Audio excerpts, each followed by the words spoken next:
What's up, y'all? Sparty here. Apologies for the lack of videos the past few weeks. I've just been very sick. Um, it's been kind of a mess. The flu's been going around in Minnesota, and I caught it.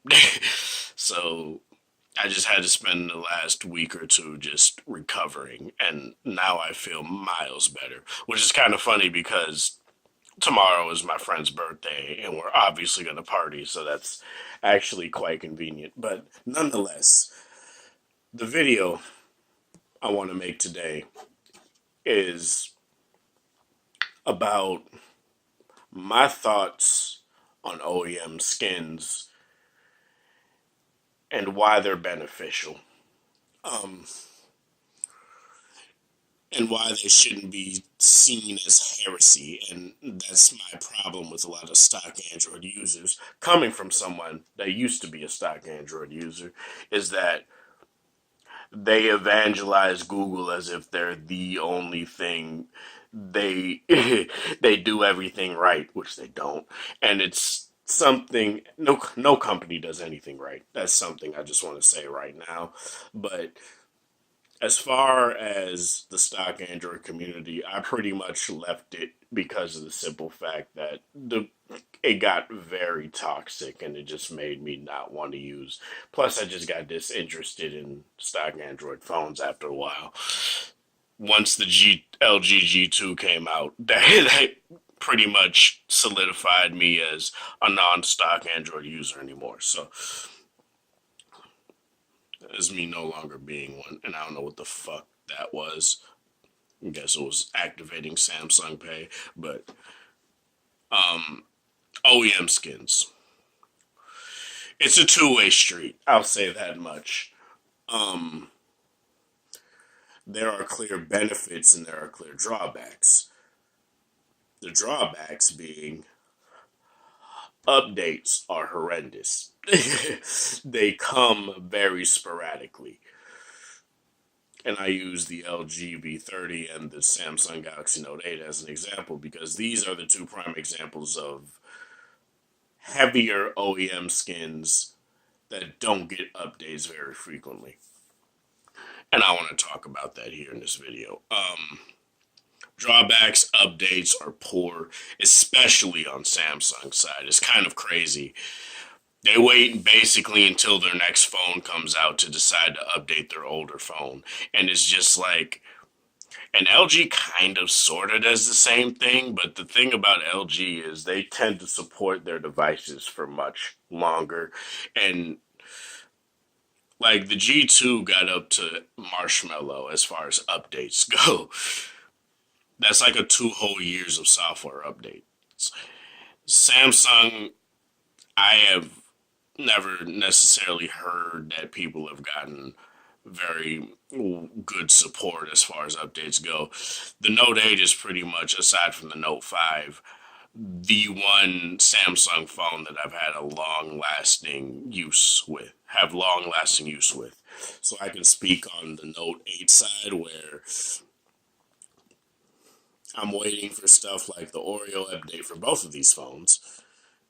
And they both are toe to toe as far as security updates go. But when it comes to this is on Android 7.1 or 7.0.1, and this is just on Android 7.0, which is not that big of a deal, but especially to me personally. But let me see, software info. Android 7.1.2 is what the LG V30 is on. And what the Note 8 is on is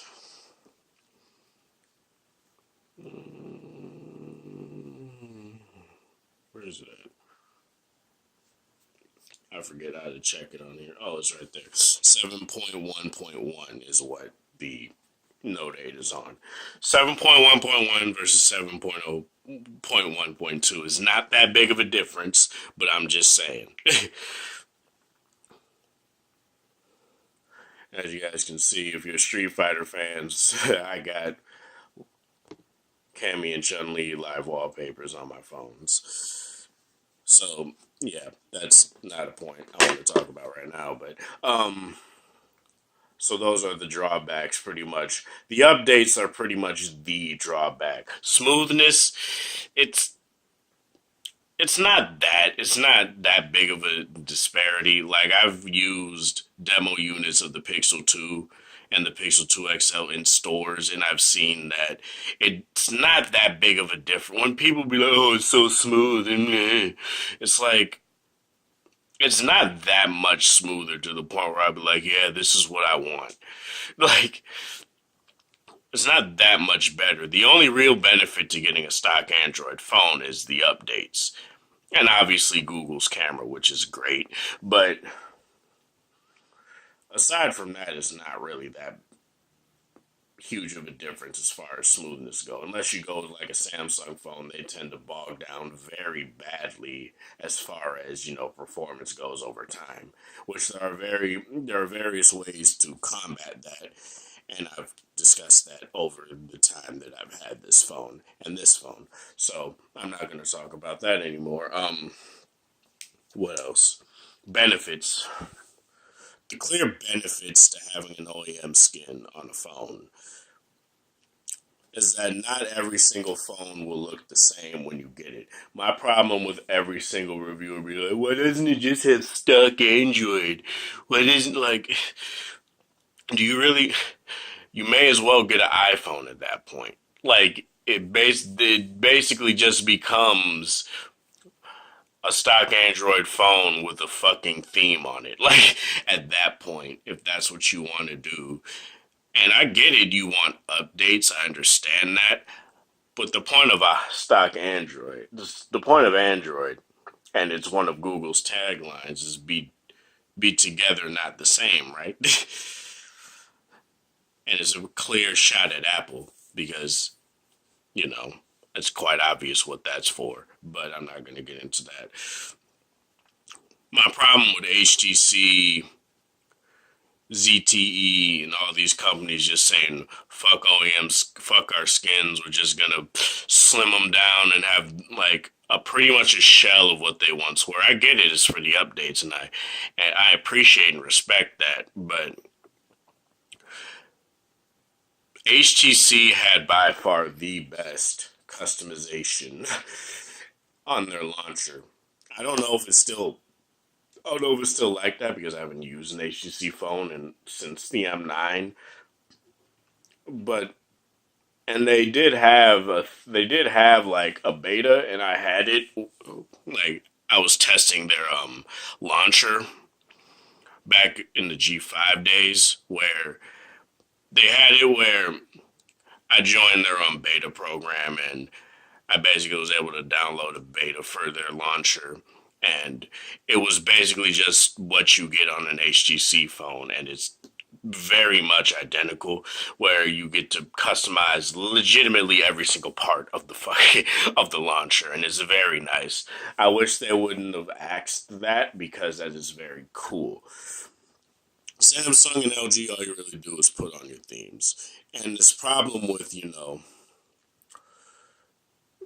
slimming down the skins is that sure it frees up space and it frees up RAM, and I appreciate that as well. But your customization options they slim down over time. LG used to have it where you were able to basically change every single icon to whatever you want. You would press and hold it, a little paintbrush would come up over the icon, and you would just be able to pick any sort of image that you would want, and you'd be able to like download icon packs, and if it supported it, which a lot of them did, if they supported the LG Home, you just be able to install it straight through the launcher, and that's what I liked a lot. Now you can't do that, and I missed that feature a lot because I bought a whole bunch of icon packs because that was a thing. Now I gotta download a separate launcher, which isn't a big deal, but it's just something it was a convenience feature that I enjoyed and I appreciated. Um, what else? Features. Features is another thing that's a benefit to OEM skins. You know, a clear thing that LG does is its camera app, right? Which they can easily just put on the Play Store. Their camera app is second to none. You get all of these features on it, right? And I don't want to sound like an LG ad or anything, but you get all of this, right? Manual everything, the professional video modes and stuff like that. You get that on an LG phone. On a Samsung phone, Edge display. And let me turn this display down too. Like, Edge display. And the drawback to having the Edge display is obviously since they decided to have this curved display on the edges, palm rejection and false touches is a very big issue with me on this phone, and I've spoken on that in the past, but that's nothing that I'm going to talk about. That's nothing that I'm going to address in this video. And you get better customization options for like your always on display. You get manual modes. You get all these things that are just benefits, and that's something that I like. I guess like my thing is I don't hate stock Android. I don't want this video to come off as you guys think that I just hate and loathe stock Android, because I don't. I do appreciate it and for what it, and I like what it stands for. But as time goes on and OEMs decide to slowly slim down their skins and basically make it like a bastardization of what it used to be. Now, for Samsung in particular, I wish they just changed their icon. Same with LG. It's all I really want with them. And honestly, for Samsung, I want it to be a bit smoother, a bit cleaner. That's what I want. A lot of people snark on LG skin. I don't understand why. I don't mind it. I'm not saying it's the best. It's not. But I don't think it's like terrible. People talk about LG skin is so shit. And I'm like, how? How? It's smooth, it's responsive, it has everything that really needs to be there as far as a functional skin goes. So that's all that I really care about. Oh, sorry.